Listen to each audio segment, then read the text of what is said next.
کہ اللہ جسے چاہتا ہے گمراہ کرتا ہے اور جو اس کی طرف رجوع ہوتا ہے اس کو اپنی طرف کا رستہ دکھاتا ہے، یعنی ان کو جو ایمان لاتے اور جن کے دل اللہ کی یاد سے آرام پاتے ہیں ان کو۔ اور سن رکھو کہ اللہ کی یاد سے ہی دل آرام پاتے ہیں۔ جو لوگ ایمان لائے اور عمل نیک کیے ان کے لیے خوشحالی اور عمدہ ٹھکانہ ہے۔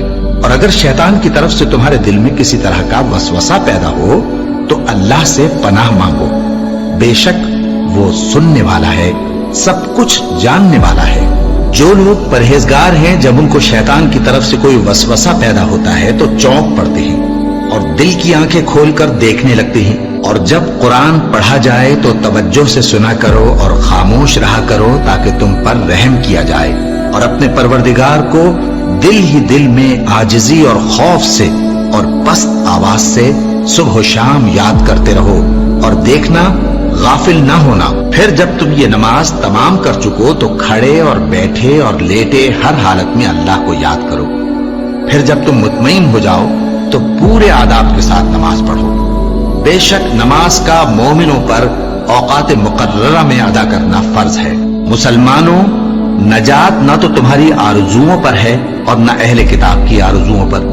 جو شخص برائی کرے گا اسے اسی طرح کا بدلہ دیا جائے گا، اور وہ اللہ کے سوا نہ کسی کو حمایتی پائے گا اور نہ مددگار۔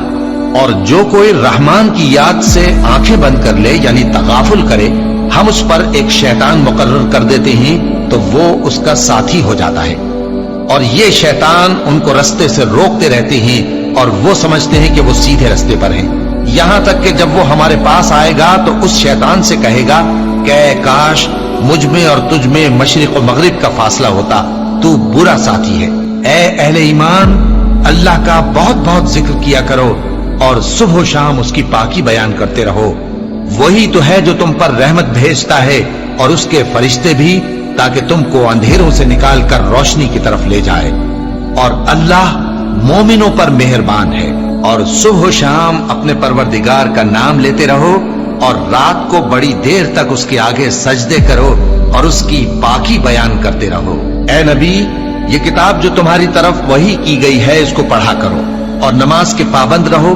کچھ شک نہیں کہ نماز بے حیائی اور بری باتوں سے روکتی ہے، اور اللہ کا ذکر سب سے بڑا ہے، اور جو کچھ تم کرتے ہو اللہ اسے جانتا ہے۔ مومنوں، جو پاکیزہ چیزیں اللہ نے تمہارے لیے حلال کی ہیں ان کو حرام نہ کرو، اور حد سے نہ بڑھو کہ اللہ حد سے بڑھنے والوں کو دوست نہیں رکھتا، اور جو حلال و طیب روزی اللہ نے تم کو دی ہے اسے کھاؤ، اور اللہ سے جس پر ایمان رکھتے ہو ڈرتے رہو۔ ایمان والو، شراب اور جوا اور بت اور پانسے یہ سب ناپاک کام اعمال شیطان سے ہیں، سو ان سے بچتے رہنا تاکہ تم کامیاب ہو جاؤ۔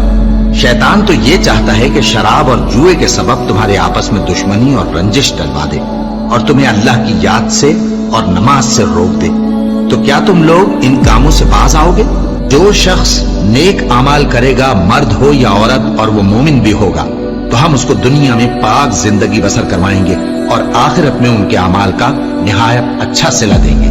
سو جب تم قرآن پڑھنے لگو تو شیطان مردود سے اللہ کی پناہ مانگ لیا کرو۔ حقیقت یہ ہے کہ جو مومن ہیں اور اپنے پروردگار پر بھروسہ رکھتے ہیں ان پر اس کا کچھ زور نہیں چلتا، اس کا زور انہی لوگوں پر چلتا ہے جو اس کو رفیق بناتے ہیں اور اس کے وسوسے کے سبب اللہ کے ساتھ شریک مقرر کرتے ہیں۔ سو تم مجھے یاد کیا کرو، میں تمہیں یاد کیا کروں گا، اور میرا احسان مانتے رہنا اور میری ناشکری نہ کرنا۔ اے ایمان والو، صبر اور نماز سے مدد لیا کرو، بے شک اللہ صبر کرنے والوں کے ساتھ ہے۔ اے اطمینان والی جان، اپنے پروردگار کی طرف لوٹ چل، تو اس سے راضی وہ تجھ سے راضی، سو تو میرے خاص بندوں میں شامل ہو جا اور میری بہشت میں